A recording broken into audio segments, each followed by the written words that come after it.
Section में हम लोग स्टार्ट करेंगे imperialism.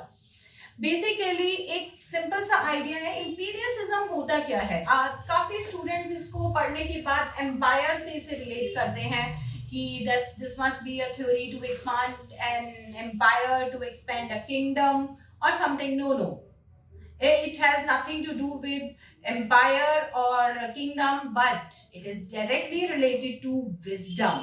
It is directly related to acquiring knowledge. ठीक है, इसका किसी शासन, किसी किंग से, किसी भी इस तरीके की पॉलिटिकल चीज से कोई लेना देना नहीं है। दिस इज सिंपल थ्योरी जिसके अंदर हम किसी भी चीज को पढ़ के समझने की कोशिश करते हैं।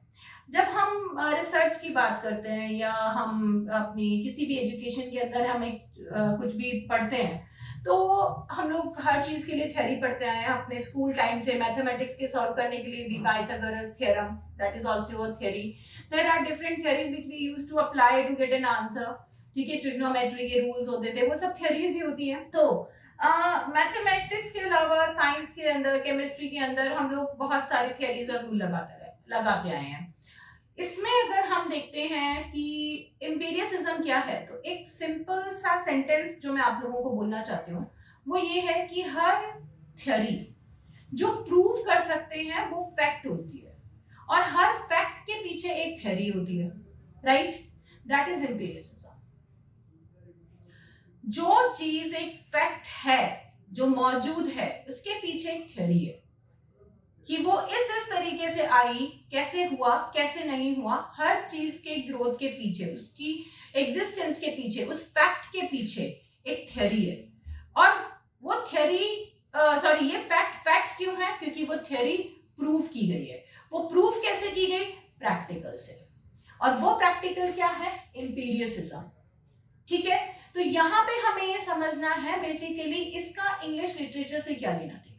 जब हम अपनी कोई भी चीज को पढ़ते हैं तो यहाँ पे हमारे डिफरेंट राइटर्स लाइक सबसे पहले तो यहाँ पे जॉन लॉक आ जाते हैं जिनको माना जाता है कि he has started empiricism. John Locke का ऐसे हम सबको पता है 1654 में उन्होंने लिखा था एन ऐसे कंसर्निंग ह्यूमन अंडरस्टैंडिंग।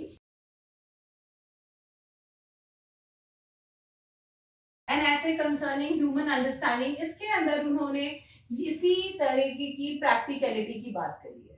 उसके अलावा डेविड स्टोरी है यहाँ पे, सॉरी डेविड ह्यूम है, स्टोरी है, दैट इज स्टुअर्ट हॉल है। They all belong to empiricism. Francis Bacon है, he is also a very good example of empiricism. उनके सारे के सारे जितने भी एसेज हम लोग पढ़ते हैं वो सब एम्पिरिसिज्म से related हैं। that is all empirical because they all are practical. They all are based on personal and practical experiences. हम उन्हें ये नहीं कह सकते कि उन्होंने theoretical या imaginative way में अपने कोई ऐसे इसको create कर लिया, नहीं। He has done a practical, he has achieved the knowledge through his practical and experiences, and that is what he has inculcated in his essays. तो अपने इस essays के अंदर उन्होंने यही चीज लिखी है। पर फिलहाल हम लोग एम्पिरिसिज्म को समझेंगे इन सारी चीजों के थ्रू। एम्पिरिसिज्म क्या है? जब हम अपने सेंसरी ऑर्गन्स के साथ किसी भी तरीके के एक्सपीरियंस या ऑब्जर्वेशंस के साथ किसी चीज को सीखते हैं, नॉलेज एक्वायर करते हैं, बट उसमें हम किस चीज को ऐड करते हैं? अपनी विजडम को ऐड करते हैं। दैट इज कॉल्ड एम्पिरिकल या एम्पिरिसिज्म। ठीक है, एम्पिरिकल स्टडीज या empiricism. Like for example I should say कि हम अपने जो भी हमारी नॉलेज है, जो भी प्रैक्टिकल हमारी नॉलेज है, बट उसमें सेंसरी ऑर्गन कैसे कि हम बिना सुने, बिना महसूस किए, बिना देखे हम किसी चीज को प्रैक्टिकली नहीं देख सकते। तो अगर हमने आंखें भी बंद कर रखी तो हम उसे छू के देखेंगे कि वो कैसा है, क्या चीज है। तो हमारा एक्सपीरियंस क्या है? उस चीज को प्रैक्टिकली हाथ लगा के देख रहे हैं, उसकी शेप को रिकॉग्नाइज कर रहे हैं, and then we are getting मतलब get to know, then we are understanding that what exactly the thing is. So understanding something or acquiring knowledge through practical experiences, that is called empiricism.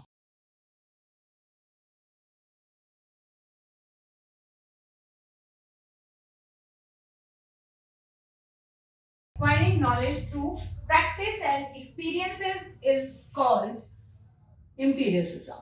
ठीक है, अब John Locke ने अपने इस ऐसे में किस तरीके से कहा, he talked about human mind, he talked about the growth of human mind. इसमें इन्होंने क्या कहा है, इन्होंने कहा जब इन्फेंट स्टेज में होता है, जब बर्थ के टाइम पे एक इंसान का स्टेज होता है, that is in a blank state, उसमें कुछ भी नहीं होता, वो अपने नॉलेज, अपने एक्सपीरियंस, अपनी प्रैक्टिकल लाइफ और उन सब चीजों को ऑब्जर्वेशन के थ्रू इसके ऊपर चीजें लिखता जाता है। He used to acquire knowledge and then he used to fill his mind. That blank state is called as tabula rasa, right? इसके अलावा सेकंड उसने जो बात कही है, that is about priori. Yeah, first term he has used is tabula rasa, second is priori. Priori is intuitions, revelation or fact based knowledge. When you used to have intuitions about something, that yes, I'm having some negative intuitions about this work. How you are having a negative or positive intuition if you don't know anything? But if you know something, then you can have intuitions. The only thing that your intuitions can tell you about the person or the work or about the experiences you have with the person or the space, place or such kind of work in the past life, that is how your intuition used to work. The priori is a prior knowledge of something which you have acquired through your knowledge, and that used to give you an intuition and revelation of the truth that yes, it will work in the similar way or on a similar pattern and you will get a knowledge.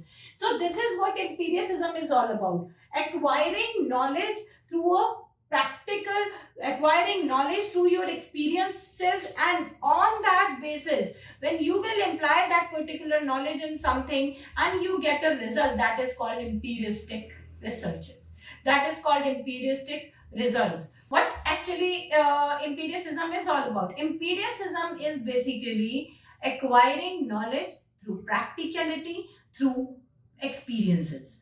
Okay, now acquire more knowledge about theories and their practicality. I'm going to give you all the classes about all your 13-14 theories, and for that you have to stay tuned with us.